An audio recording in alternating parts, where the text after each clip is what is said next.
ইলেকট্রোস্ট্যাটিক্সের আজকের টপিক হলো electric potential energy and potential বা ইলেকট্রিক পোটেনশিয়াল। তো আমি বিভিন্ন সময় পড়াতে গিয়ে দেখেছি স্টুডেন্টদের এই পোটেনশিয়াল এনার্জি ব্যাপারটা খুব কনফিউজিং লাগে। তারা পোটেনশিয়াল এনার্জির ভ্যালুটা তো বার করতে পারো তোমরা ঠিকঠাক, কিন্তু তোমাদের কনফিউজিং সব থেকে বেশি যেটা লাগে সেটা দেখবে যে পোটেনশিয়াল এনার্জি কখন পজিটিভ লিখবো কখন নেগেটিভ লিখবো, এটা নিয়ে তোমরা প্রত্যেকেই খুব কনফিউজড হও। তো আমি পোটেনশিয়াল এনার্জিটা যেভাবে বোঝানোর চেষ্টা করছি, আমি প্রথমে ম্যাথামেটিক্যালি বোঝাবো না, প্রথমে আমি ফিজিক্যাল সিগনিফিকেন্সটা বোঝাবো পোটেনশিয়াল এনার্জির। সেইখান থেকেই দেখবে তোমাদের ওই পজিটিভ কখন হয় নেগেটিভ কখন হয় সেই ব্যাপারটা ক্লিয়ার হয়ে যাচ্ছে, এবং তারপরে ভ্যালু বার করাটা খুবই ইজি, সেটা তারপরে আমরা শিখে যাব। তো প্রথমে আমরা একটু গ্র্যাভিটেশনাল পোটেনশিয়াল এনার্জির কথাটা ভাবি। মনে করি এইটা হচ্ছে আমার গ্রাউন্ড, মানে আর্থ সারফেস।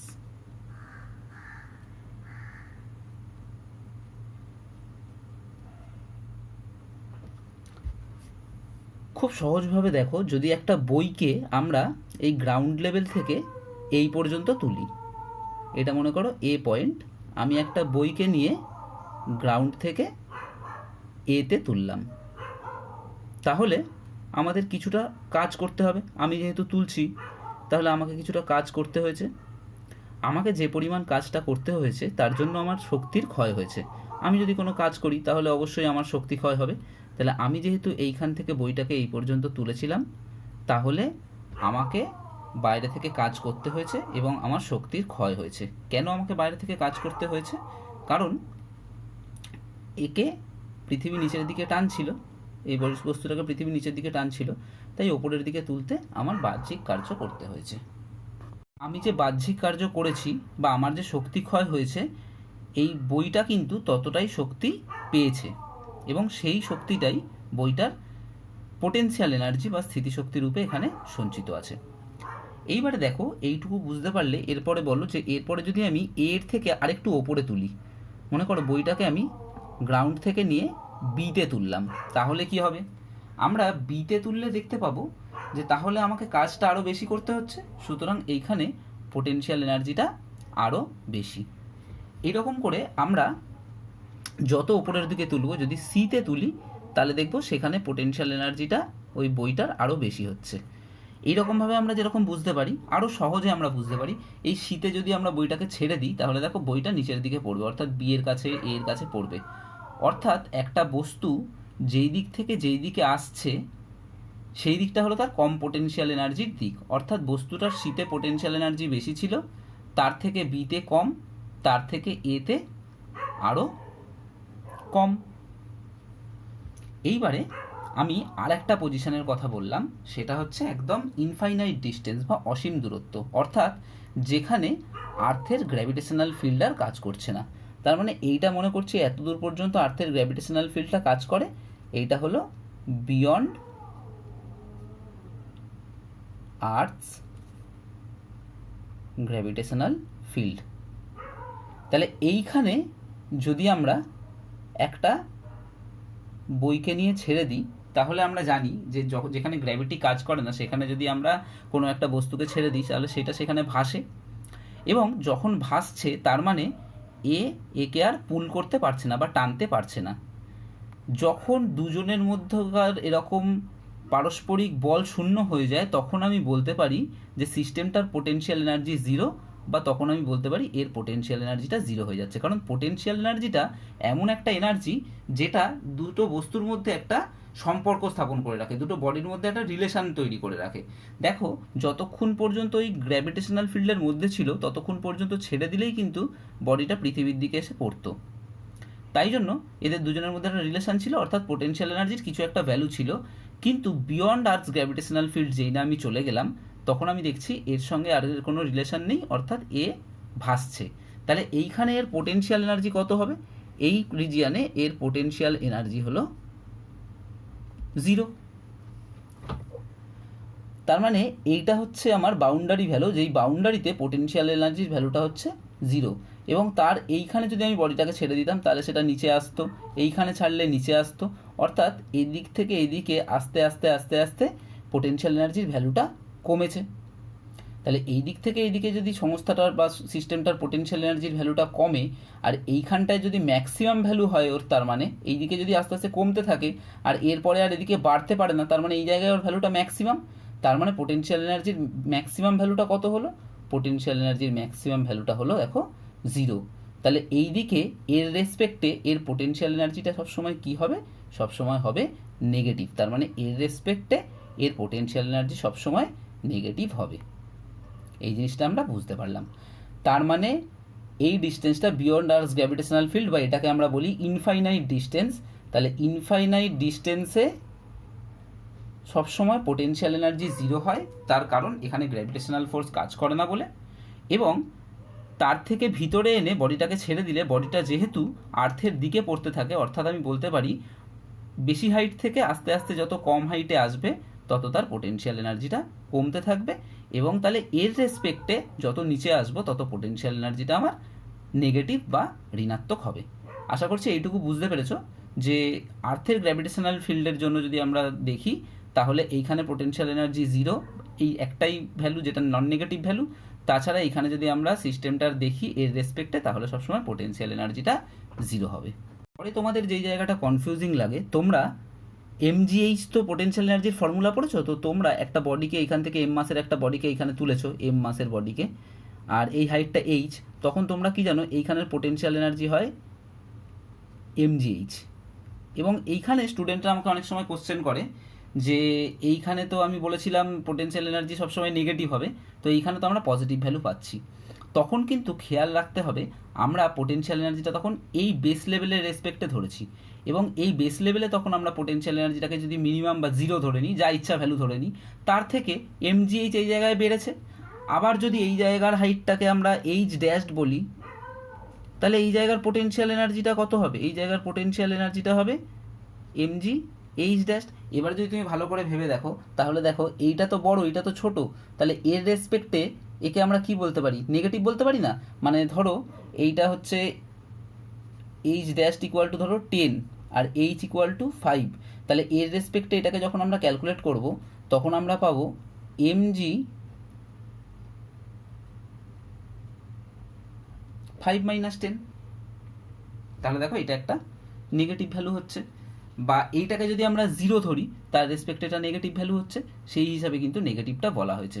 যদি তোমাকে এর রেসপেক্টে এর পোটেনশিয়াল এনার্জি পজিটিভ না নেগেটিভ বলি, তখন কিন্তু বলতে হবে পজিটিভ। কিন্তু 0 রেসপেক্টে, মানে একদম যেইখানে পোটেনশিয়াল এনার্জি নেই কিছু, তার রেসপেক্টে ধরলে যত আমরা নিচের দিকে আসব তত পোটেনশিয়াল এনার্জিটা আমার হবে নেগেটিভ। এইবারে আমরা আসল জায়গায় চলে যাই, যেটা হচ্ছে ইলেকট্রিক পোটেনশিয়াল। তো ইলেকট্রিক পোটেনশিয়ালের ক্ষেত্রে ব্যাপারটা আর একটু জটিল, জটিল বলাটা ভুল, আর একটু বেশি কাজ আমাকে করতে হবে। কারণ গ্র্যাভিটেশনাল ফিল্ড একমাত্র অ্যাট্রাকটিভ ফোর্সই দিতে পারে, কিন্তু ইলেকট্রিক ফিল্ড আমাকে অ্যাট্রাকটিভ আর রিপালসিভ দু ধরনেরই কিন্তু ফোর্স দেয়। তাহলে দেখি, আমরা প্রথমে এইখানে একটা চার্জ ধরলাম, এই চার্জটাকে কিউ ধরো, প্লাস মাইনাস কিছু বলিনি, প্রথমে ধরেছি এখানে একটা চার্জ আছে। আমরা একটু ইলেকট্রিক ফিল্ড দেখবো এবারে, ইলেকট্রিক পোটেনশিয়াল এনার্জি। এখানটা একটা চার্জ ধরেছি। আচ্ছা, এই চার্জের এফেক্ট কত দূর পর্যন্ত থাকে? আমরা জানি ইলেকট্রিক ফিল্ড যত দূর পর্যন্ত থাকে। ইলেকট্রিক ফিল্ড কত দূর পর্যন্ত বিস্তৃত? ইলেকট্রিক ফিল্ডটা ইনফাইনাইট ডিস্টেন্স পর্যন্ত থাকে। তাহলে ইনফাইনাইট ডিস্টেন্সে গিয়ে ইলেকট্রিক ফিল্ডটা 0 হয়ে যায়। তাহলে এই চার্জটার এফেক্টটা আমি এই জায়গাটাকে মনে করো ধরে নিচ্ছি আমার ইনফাইনাইট ডিস্টেন্স। তাহলে এই চার্জটার জন্য যে ইলেকট্রিক ফিল্ডটা, সেই ইলেকট্রিক ফিল্ডটা এখানে গিয়ে শেষ হয়ে যাচ্ছে। তাহলে এইখানে যদি আমি আর একটা চার্জ ফার্দার কিউকে রাখি, তাহলে এইখানে আমার পোটেনশিয়াল এনার্জি কত হবে? দেখো এর সঙ্গে এর তো আর কোনো রিলেশন নেই, তার মানে একে আর কোনোভাবেই ফোর্স দিতে পারছে না, অর্থাৎ এ ফ্রি হয়ে গেছে। তাহলে এই ক্ষেত্রে এর পোটেনশিয়াল এনার্জিটা এখানে হয়ে যাবে 0। এইবারে আমি কি করলাম, আমি তার মানে এই জায়গাটা দেখো কিন্তু ইলেকট্রিক ফিল্ডের মধ্যের একটা পয়েন্ট, মানে এইখানে কিন্তু ফোর্সটা 0 নয়। আমাকে বলেছে এইখানে এর পোটেনশিয়াল এনার্জিটা পজিটিভ হবে না নেগেটিভ হবে বার করো। তাহলে আমাকে কি করতে হবে? এই চার্জটাকে এইখানে রাখতে হবে। তাহলে চার্জটাকে আমি কোথায় রাখলাম? এইখানে রাখলাম। এই পয়েন্টটার নাম দিচ্ছি ধরো ও, এই পয়েন্টটার নাম দিলাম এ। আমি এখন চার্জটা কোথায় রেখেছি? তাহলে আমি চার্জটাকে রেখেছি এতে। এবারে আমি একটা জিনিস দেখব, চার্জটাকে রেখে দিয়ে দেখব চার্জটা কোন দিক থেকে কোন দিকে যাচ্ছে। চার্জটা এ পয়েন্ট থেকে ইনফিনিটির দিকে যাচ্ছে নাকি চার্জটা এ থেকে ও এর দিকে যাচ্ছে। যেদিকে যাবে বুঝতে হবে সিস্টেমটার সেই দিকে গেলে পোটেনশিয়াল এনার্জি কম হয়। মনে করো এ যদি এই দিক থেকে এই দিকে যায় তাহলে বুঝবো এইরকম অবস্থা হলে তবেই সিস্টেমটার পোটেনশিয়াল এনার্জি কম হয়, অর্থাৎ এইখানে তার মানে পোটেনশিয়াল এনার্জি বেশি ছিল, সিস্টেমটা পোটেনশিয়াল এনার্জি কমাচ্ছে। কারণ আমি দেখেছি একটা সিস্টেমকে যদি আমি ছেড়ে দিই, যেমন এখানে বইটাকে যখন ছেড়ে দিচ্ছিলাম তখন দেখো বইটা কম পোটেনশিয়ালের দিকে চলে আসছিল। তার মানে এখানেও এই চার্জটাকে ছেড়ে দিলে যেই দিকে কম পোটেনশিয়াল এনার্জি ওর হবে সিস্টেমটা এমনভাবেইও যাবে যাতে করে সিস্টেমটার পোটেনশিয়াল এনার্জিটা কম হয়। তো আমি ডাইরেক্ট এবারে বলছি, ধরো এই চার্জটাকেও আমরা পজিটিভ ধরেছি আর স্মল কিউ চার্জটাকেও আমরা ধরেছি পজিটিভ, তাহলে কি হবে দেখো তো। ক্যাপিটাল কিউটাকেও আমরা পজিটিভ ধরেছি আর স্মল কিউ চার্জটাকেও যদি আমরা পজিটিভ ধরে থাকি তাহলে যখনই এখানে ছেড়ে দেব দেখো এই চার্জটা একে কি করবে? রিপেল করবে। তার মানে এ টেন্ডেন্সি থাকবে এই দিক থেকে এই দিকে যাওয়ার। তার মানে কিউ যদি পজিটিভ হয়, স্মল কিউ যদি পজিটিভ হয় তাহলে এর টেন্ডেন্সি থাকবে এই দিক থেকে এই দিকে যাওয়ার। অর্থাৎ এক্ষেত্রে সিস্টেমটা যদি এই চার্জটা যদি এইখানে থাকতো তাহলে যা পোটেনশিয়াল এনার্জি হতো তার জায়গায় যদি বিতে থাকতো তাহলে পোটেনশিয়াল এনার্জিটা কিন্তু কম হতো। তার কারণ চার্জটাকে এখানে ছেড়ে দিলে এ প্লাস রিপেল করছে, এ আস্তে আস্তে এইদিকে যেতে থাকছে, এইখানে ছেড়ে দিলে এইদিকে যেতে থাকছে, এইখানে ছেড়ে দিলে এইখানে যেতে থাকছে, এরকম যেতে যেতে যেতে যেতে কত দূর পর্যন্ত যেতে পারবে দেখো? ইনফাইনাইট ডিস্টেন্স পর্যন্ত, বা পোটেনশিয়াল এনার্জি যেখানে জিরো সেখানে যেতে পারবে। আর এই দিক থেকে এদিকে আস্তে আস্তে তার মানে পোটেনশিয়াল এনার্জির ভ্যালুটা কমছে। তাহলে এইখানে যদি পোটেনশিয়াল এনার্জি জিরো হয় এবং এইটা যদি তাহলে এই ক্ষেত্রে মিনিমাম ভ্যালু হয়, কারণ এখানে তো বেশি, এখানে তার থেকেও বেশি হবে, এখানে তার থেকেও বেশি হবে, আর যত এদিকে যাচ্ছি তত আস্তে আস্তে পোটেনশিয়াল এনার্জিটা কমছে, তাহলে এটা যদি মিনিমাম ভ্যালু হয় তাহলে অবশ্যই এ পয়েন্টের পোটেনশিয়াল এনার্জিটা কিন্তু পজিটিভ পোটেনশিয়াল এনার্জি হবে। তাহলে কিউ যদি পজিটিভ হয় আর স্মল কিউ যদি পজিটিভ হয় তাহলে আমরা বলবো if we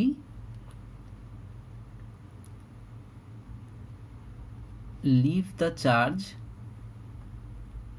q on A, then it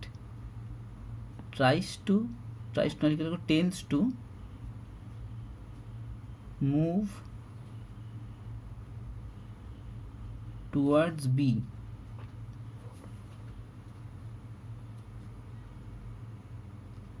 So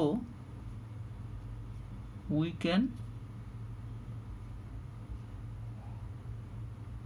understand that the potential energy of A is greater than potential energy of B,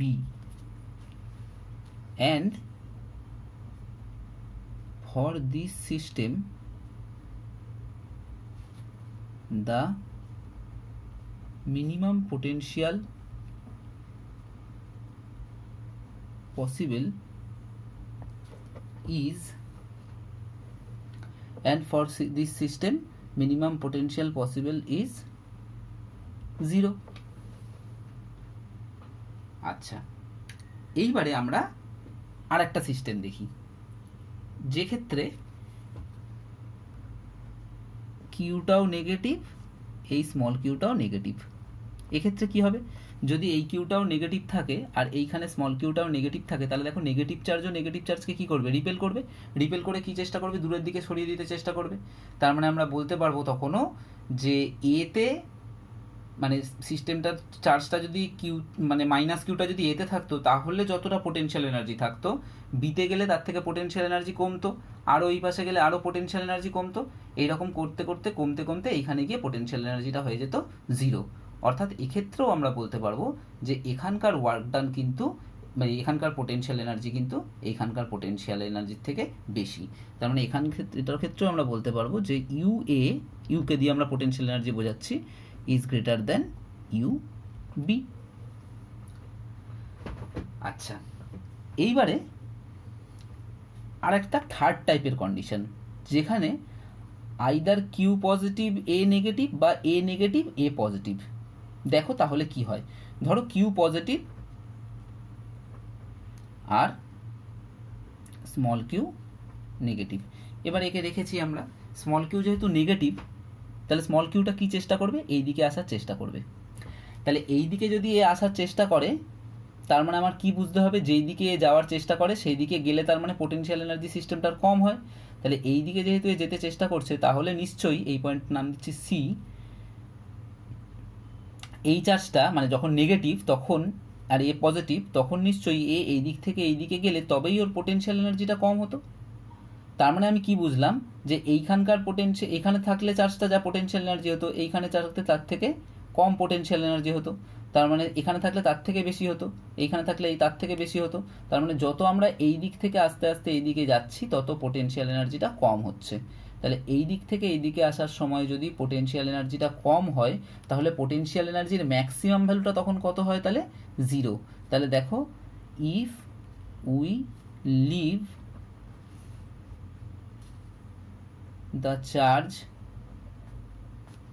q on A, then it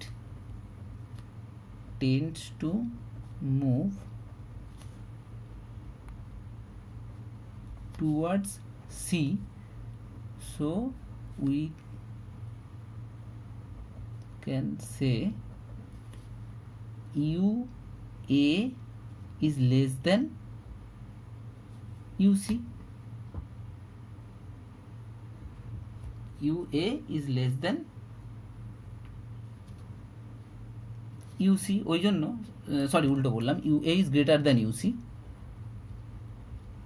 তাই জন্যই এই দিক থেকে এই দিকে যাচ্ছে। এবং তাহলে এখানে এইখানকার পোটেনশিয়ালটা, তার মানে দেখো এইদিকে যত যাচ্ছি তত আমরা কমছে, তার মানে এইখানের পোটেনশিয়ালটা ম্যাক্সিমাম হবে। তার মানে এইটার জন্য আমি বলতে পারি the maximum potential energy possible is equal to 0, এবং সেটা কোথায়, and this is at infinity। তাহলে আমরা পোটেনশিয়াল এনার্জির ক্ষেত্রে খুব ইন্টারেস্টিং একটা জিনিস পেলাম, যে দেখো যদি দুটো চার্জই পজিটিভ হয় তাহলে ইলেকট্রিক ফিল্ডের মধ্যে যদি কোথাও পোটেনশিয়াল এনার্জি বার করতে বলে তাহলে পোটেনশিয়াল এনার্জিটা সবসময় হবে পজিটিভ। তাহলে দুটো চার্জই পজিটিভ বা দুটো চার্জই যদি নেগেটিভ হয় তাহলে potential energy at any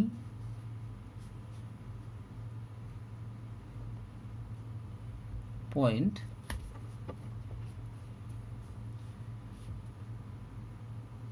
potential energy at any point is always positive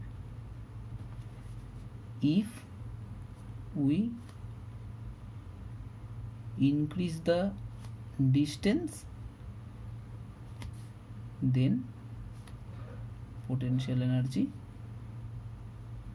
decreases। মানে এদের দুজনের মধ্যে যদি আমরা ডিস্টেন্সটাকে ইনক্রিজ করে দিই তাহলে পোটেনশিয়াল এনার্জিটা ডিক্রিজ করবে, আর ডিক্রিজ করে ম্যাক্সিমাম কত হতে পারে, যখন সব থেকে এদের বড় সেপারেশন, সব থেকে বড় সেপারেশন মানে যখন ইনফাইনাইট সেপারেশন, তখন এদের পোটেনশিয়াল এনার্জিটা হতে পারে একদম মিনিমাম, সেই মিনিমাম ভ্যালুটা হতে পারে 0।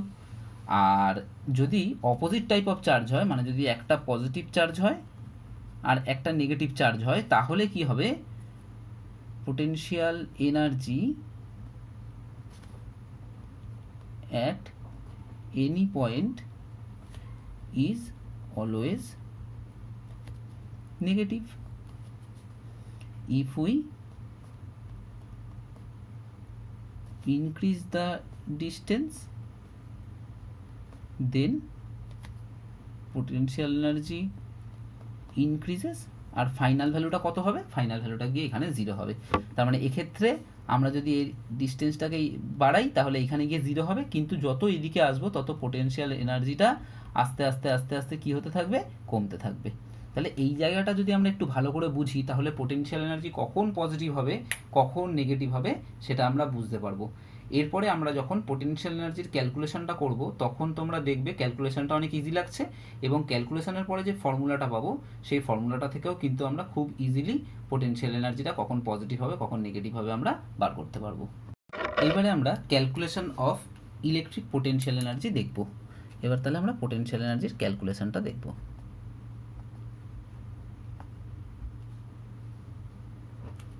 দেখো, আমি প্রথমে এখানে একটা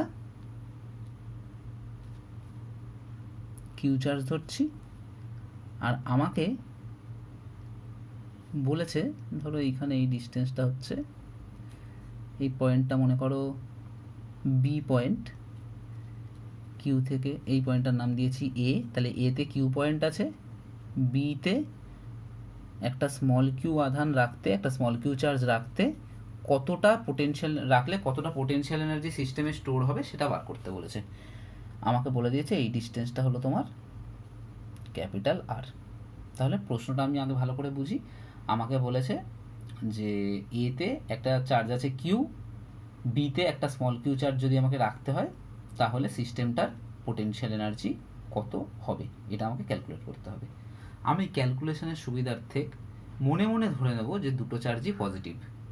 ভালো করে বলছি, দেখো পজিটিভ কিন্তু আমরা লিখবো না, কারণ জেনারেল কেসে ক্যালকুলেশন আমরা করছি, কিন্তু আমরা ক্যালকুলেশনটা আমাদের বুঝতে সুবিধা হবে আমরা যদি দুটো চার্জকেই ধরে নিই পজিটিভ।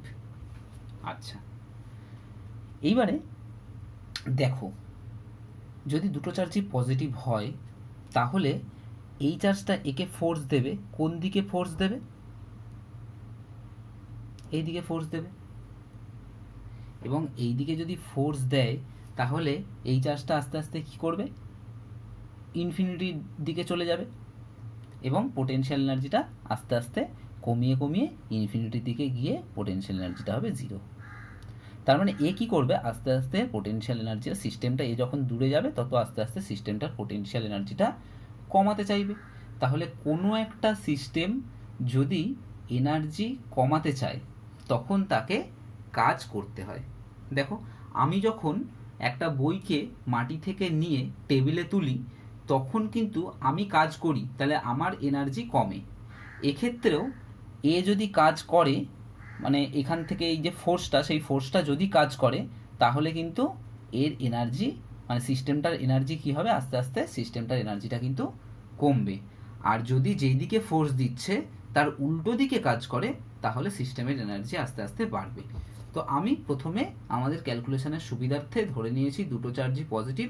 তাহলে কীরকম হচ্ছে দেখো, এ যত এদিকে যাবে তত সিস্টেমের ওয়ার্ক ডানটা বাড়বে, বা আমি বলতে পারি একে কাজ করতে হবে, বা যে ফোর্সটা এখানে কাজ করছে সেই ফোর্সটা ওয়ার্ক করবে, আর এর এনার্জিটা আস্তে আস্তে তাহলে কি হবে? কমবে। তো আমি একটু এখানে লিখছি, এরকমভাবে তোমরা কিন্তু লিখবে। Let us consider we put a charge q on A. To put this isolated charge, work done equal to 0.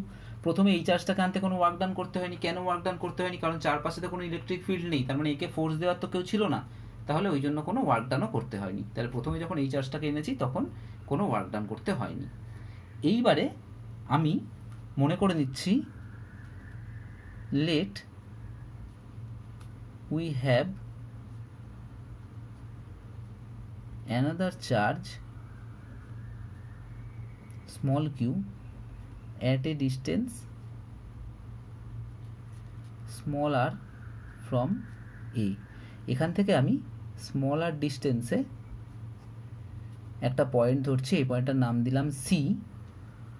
সেইখানে প্রথমে কিউ চার্জটাকে আমরা ধরেছি। তাহলে এইখানে যদি কিউ চার্জটাকে ধরি তাহলে কিউ চার্জটা কোন দিকে ফোর্স পাবে? কিউ চার্জটা এইদিকে ফোর্স পাবে। So let the q is getting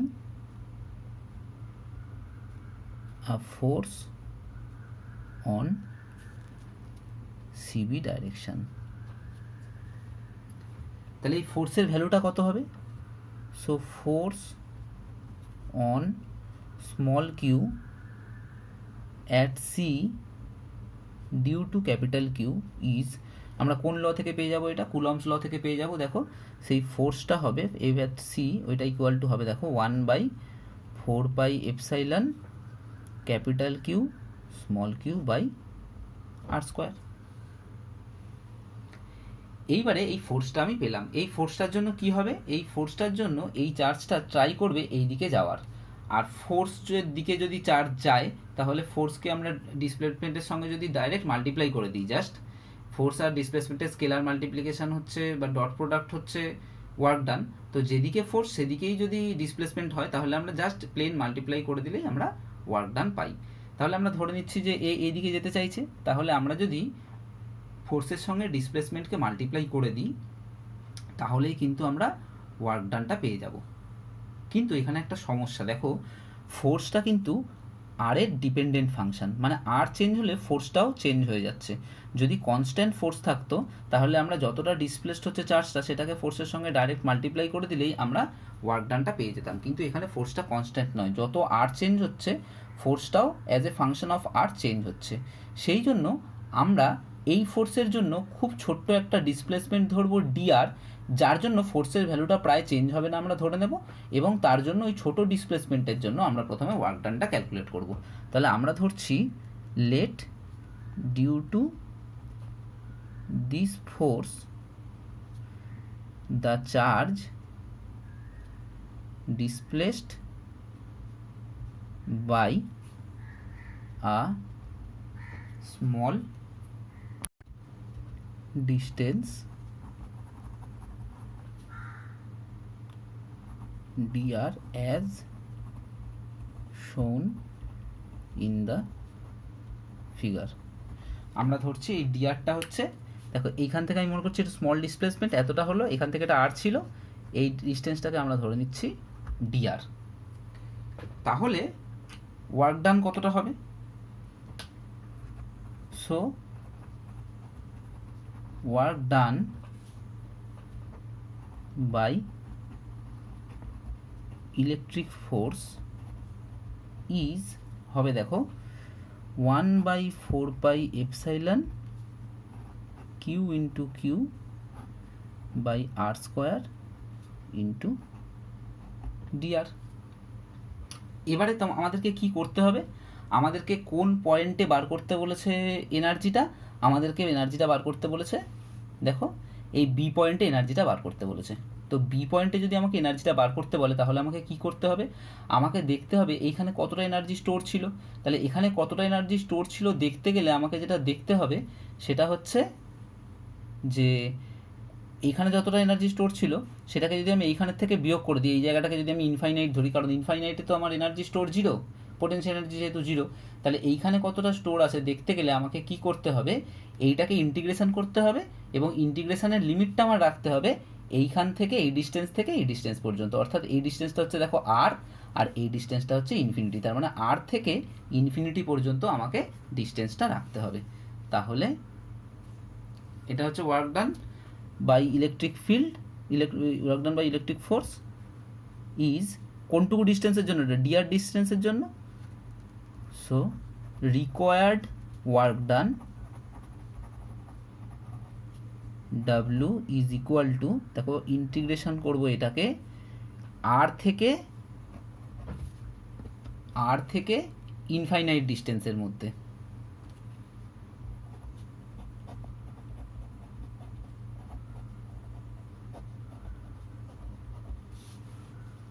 is equal to দেখো 1/4πε বাইরে আসবে, কিউ ইন্টু কিউটাও বাইরে চলে আসবে যেহেতু কনস্ট্যান্ট, তাহলে ইন্টিগ্রেশন হবে আর থেকে ইনফিনিটি 1/r² dr। এই যদি হয় তাহলে এটা ইকুয়াল টু হবে q/4πε, এটাকে ইন্টিগ্রেশন করলে হয় দেখবে -1/r, আর যেহেতু ডেফিনিট ইন্টিগ্রাল আছে এখানে ইনফিনিটি আর আর ইজ ইকুয়াল টু, প্রথমে এই লিমিটটা বসলে জিরো হয়ে যাবে, মাইনাস দিয়ে এই লিমিটটা বসলে প্লাস হয়ে 1/r হয়ে যাবে, তার মানে আমরা আলটিমেট পেলাম 1/4πε q ইন্টু q/r। তার মানে দেখো আমাকে যদি এই পয়েন্টের পোটেনশিয়াল বার করতে বলে, এই পয়েন্টের পোটেনশিয়াল, তাহলে আমার পোটেনশিয়ালটা হবে 1/4πε কিউ ইন্টু কিউ বাই আর। তাহলে ছবিটা এখানটা আরেকবার এঁকে নিচ্ছি। ধরো এইখানটায় আমার কিউ চার্জ ছিল, এই জায়গাটা আমি যদি স্মল কিউ চার্জ রাখি এবং এদের মধ্যে যদি ডিস্টেন্স হয় আর, তাহলে সিস্টেমটার পোটেনশিয়াল এনার্জি হবে 1/4πε কিউ ইন্টু কিউ বাই আর। কারণ ওয়ার্ক ডানটা অতটা ছিল, সেই ওয়ার্ক ডানটা যতটা করতে হয়েছিল সেই ওয়ার্ক ডানটাই তো পোটেনশিয়াল এনার্জি হিসাবে স্টোর হয়েছিল ওর মধ্যে, ওই জন্য তো কাজটা করতে পেরেছে। তাহলে এটা হলো এর পোটেনশিয়াল এনার্জি। এবার দেখো আমি প্লাস প্লাস ধরে করতে বলেছিলাম, তার একটা কারণ হলো এরপরে আমরা যে কোনো সিস্টেমের ক্ষেত্রে ওয়ার্ক ডানটা খুব ইজিলি বার করতে পারবো। যদি এইরকম হতো, এই চার্জটা হতো প্লাস কিউ, এই চার্জটা মাইনাস কিউ হতো, তুমি এখানে জাস্ট একটা মাইনাস কিউ বসিয়ে দিতে, দেখো আমরা এনার্জিটা পেয়ে যেতাম 1/4πε Q into minus Q by R. এবং তাই হওয়া উচিত ছিল, কারণ এইখানে ইনফিনিটিতে সবসময় এনার্জি হয় 0, এখানে যদি মাইনাস চার্জ থাকে তাহলে মাইনাস চার্জটা যেহেতু এদিকে যেতে চায়, তাহলে মাইনাস চার্জটার এনার্জিটা এইখানের থেকে এই দিকে কমই হওয়া উচিত, তার মানে এটা মাইনাসই হওয়া উচিত, আর প্লাস চার্জের ক্ষেত্রে বেশি হওয়া উচিত, সেই জন্য পজিটিভ হওয়া উচিত। তাহলে এই গেল আমাদের পোটেনশিয়াল এনার্জির ক্যালকুলেশন। এবারে দুটো পয়েন্টের মধ্যে যদি আমাকে পোটেনশিয়াল এনার্জির ইয়ে বার করতে বলে, ডিফারেন্স বার করতে বলে, তাহলে আমরা কি করব, ধরো এইখানে কিউ ছিল, এই এ পয়েন্ট আর বি পয়েন্টের মধ্যে, এখানে একটা পয়েন্ট দিয়েছে বি, বলেছে এ আর বি এর মধ্যে পোটেনশিয়াল এনার্জি ডিফারেন্স বার করো একটা স্মল কিউ চার্জের জন্য, মানে স্মল কিউ চার্জটা এখানে থাকলে কত হতো, এখানে থাকলে কত হতো। এই ডিস্টেন্সটা ধরো বলে দিয়েছে R1 আর এই ডিস্টেন্সটা বলে দিয়েছে R2। তাহলে পোটেনশিয়াল এনার্জির ডিফারেন্স কত হতো, 1/4πε কিউ ইন্টু কিউ 1 একে দেখো কোনখানে পোটেনশিয়াল এনার্জি বেশি, যদি দুটোই প্লাস চার্জ আমরা ধরি এটাকে আর এটাকে, তাহলে এখানে পোটেনশিয়াল এনার্জি বেশি, এখানে কম, তাহলে 1/R1 মাইনাস 1/R2। এইবারে তোমাকে কিচ্ছু মাথায় রাখতে হবে না, এইটা তুমি মনে করবে WAB, বা আমরা বলতে পারি এটাকে difference in potential energy between A and B. এবারে তুমি এক্সামে করার সময় মনে রাখবে, এইটা তোমার ফর্মুলাটা হয়ে গেল। এইবারে তুমি চার্জের ভ্যালুগুলো যেরকম পজিটিভ বা নেগেটিভ যা দিয়েছে সেরকম বসাবে। যদি দেখো এটা তার মানে কার থেকে কাকে বিয়োগ করলাম, এখানের পোটেনশিয়াল এনার্জি থেকে এখানেরটাকে বিয়োগ করেছি, সাবট্র্যাক্ট করেছি, তার মানে যদি দেখি এটা পজিটিভ এসছে তাহলে আমি বুঝবো এইখানেরটা বেশি ছিল এইখানে কম ছিল, আর যদি দেখি নেগেটিভ এসছে তাহলে বুঝবো এইখানে কম ছিল এইখানে বেশি ছিল। সেটা তোমরা এবারে আমি আশা করছি ফিজিক্যালিও বুঝতে পেরেছো এবং ম্যাথামেটিক্যালিও তোমরা ইজিলি এবারে ক্যালকুলেট করতে পারবে।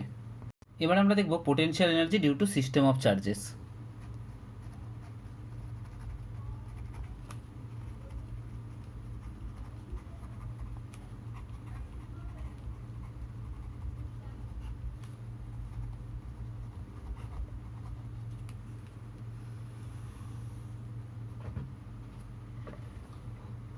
আমি একটা সিস্টেম ধরছি, ধরো প্রথমে এখানে আমি একটা চার্জ এনেছি, যেই চার্জটা হলো Q1।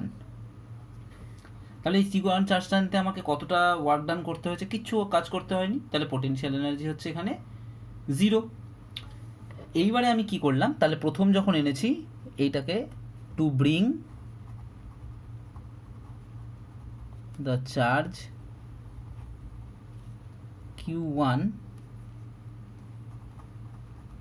Work done is equal two 0।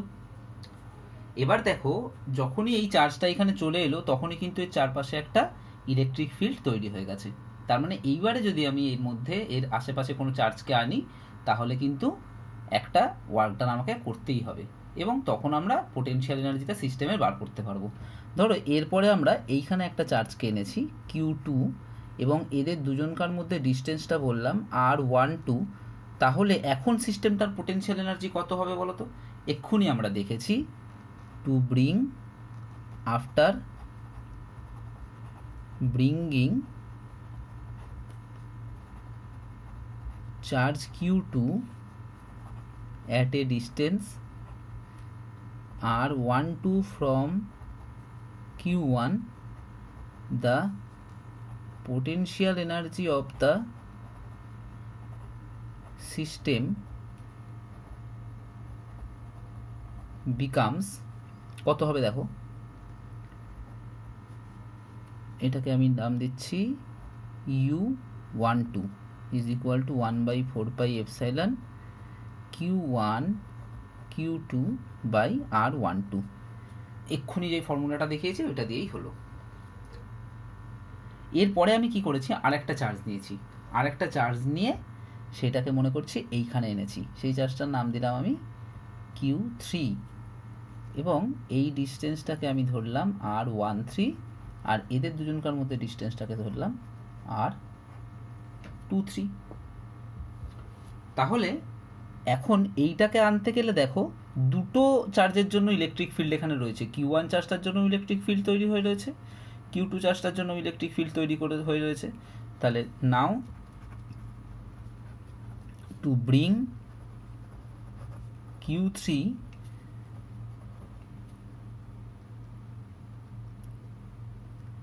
the new potential energy becomes, দেখো তাহলে Q3 কে আনতে গেলে কি করতে হবে, Q3 কে আনতে গেলে এর জন্য পোটেনশিয়াল এনার্জিটা বার করতে হবে, এর জন্য পোটেনশিয়াল এনার্জিটা বার করতে হবে, করে যোগ করে দিতে হবে। Now bring Q3 the work ডানটাকে করে নিই। দ্য ওয়ার্ক ডান ইজ কত হবে আগে দেখো, U13 প্লাস U23, কারণ এই চার্জটার জন্যও বার করতে হবে, এই চার্জটার জন্যও বার করতে হবে, কারণ এও একে ফোর্স দিচ্ছে, এও একে ফোর্স দিচ্ছে। তাহলে U13 plus U23 is equal to 1/4πε Q1 Q3 by R13 plus Q2 Q3 by R23। এই হলো।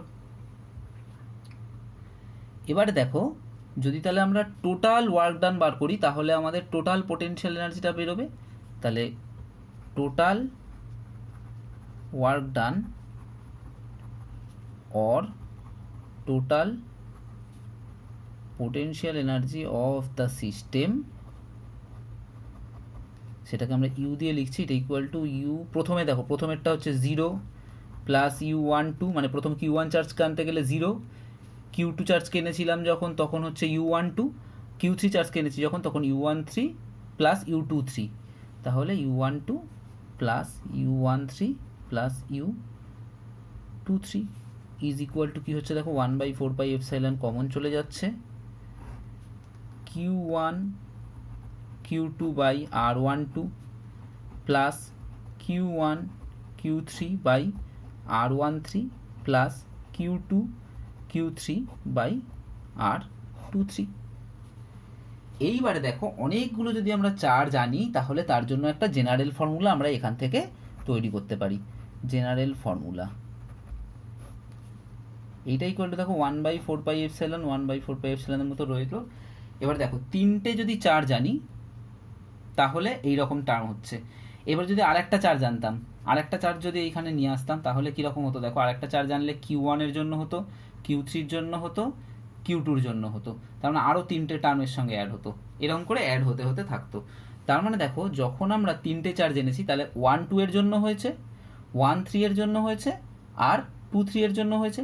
তাহলে আমরা যদি এইরকম বলি যে QI into QJ by RIJ, তাহলে এবারে আমাকে কি করতে হবে, এই I আর J এর ভ্যালুটা অ্যাসাইন করতে হবে। I আর J এর ভ্যালুটা কীভাবে অ্যাসাইন করব, দেখো এখানে একটা সামেশান দিলাম, এবারে বলে দিলাম I equal to 1 to n,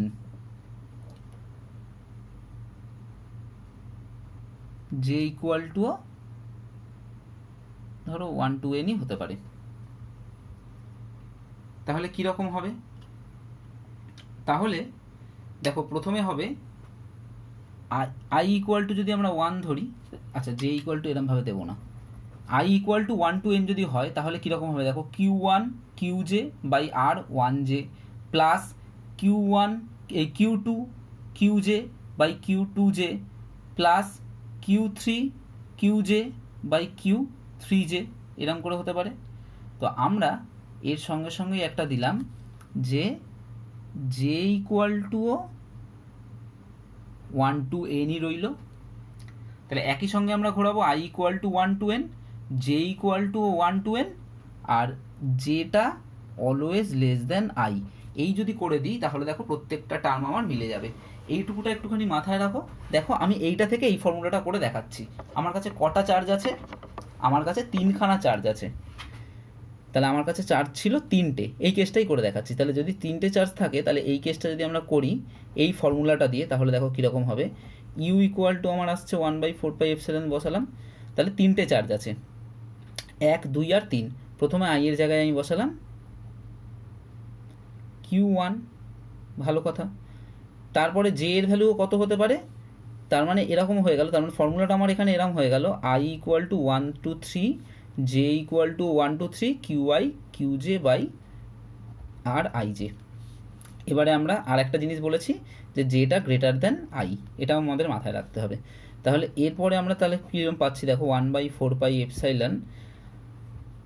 I এর ভ্যালু প্রথমে আমরা ধরি 1, তাহলে আই এর ভ্যালু 1 ধরলে এটা হয়ে গেল Q1।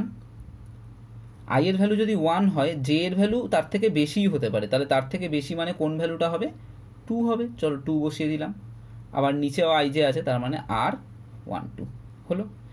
প্লাস এইবারে আই এর ভ্যালু কত পসিবল? আর এর ভ্যালু তো 1 হয়ে গেছে, এবারে আর আই এর ভ্যালু পসিবল 2।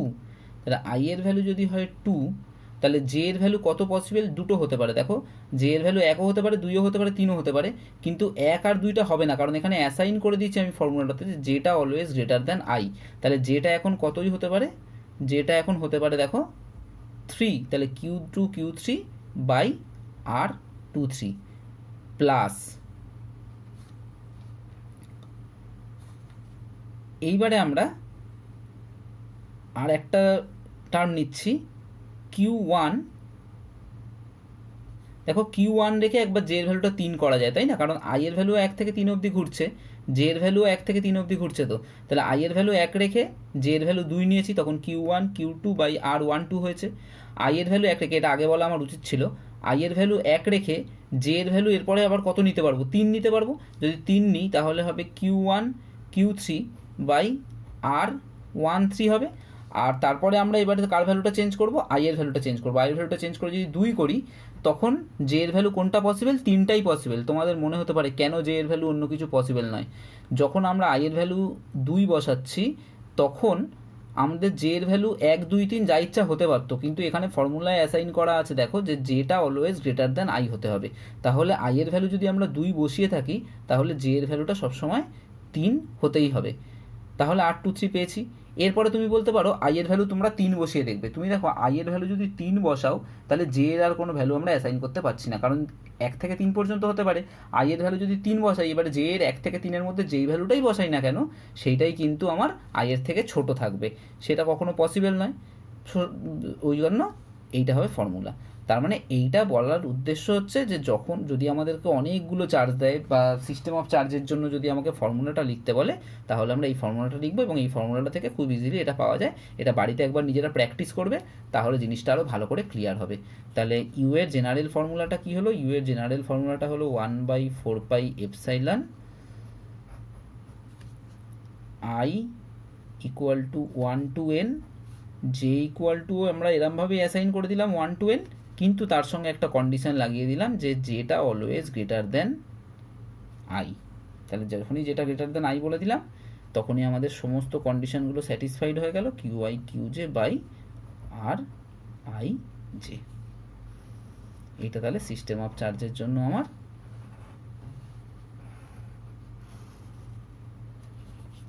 পোটেনশিয়াল এনার্জির ফর্মুলা, মানে সিস্টেমটা এটা পোটেনশিয়াল এনার্জি হবে। আচ্ছা, পোটেনশিয়াল এনার্জির ইউনিট কী হবে তোমরা তো জানোই, unit of electric potential energy is joule. কি ইউনিটটা? এসআইতে। আমরা এসআইটাই পড়বো বলেছি এই চ্যাপ্টারে। ক্লাসের দুটো জায়গায় একটু বলতে ভুল হয়েছে, যেমন 6 মিনিট 22 সেকেন্ডে দেখবে ভিডিওটার, এখানে আমরা পোটেনশিয়াল এনার্জিটাকে 0 বলেছিলাম, আর যত নিচের দিকে আসবে তত নেগেটিভ হবে বলতে গিয়ে আমি একবার ভুল করে 0 হবে বলে ফেলেছিলাম। ওইটা নেগেটিভ হবে, ওই একটা ঠিক একটু কারেকশান হবে। আর একটা হচ্ছে যখন এইটা পড়িয়েছিলাম অর্থাৎ যখন আমরা এই পোটেনশিয়াল এনার্জির জেনারেল ভ্যালুটা বার করেছিলাম ওইটা 39 মিনিট 55 সেকেন্ডে দেখবে ভিডিওটা। এটা যে গ্রেটার দ্যান ওয়ান আমি লিখেছি, কিন্তু বলার সময় মুখে বলেছিলাম যে লেস দ্যান ওয়ান, তো ওটা বলা উচিত ছিল আমার যে গ্রেটার দ্যান ওয়ান। এই দুটো কারেকশান একটু দেখে নেবে।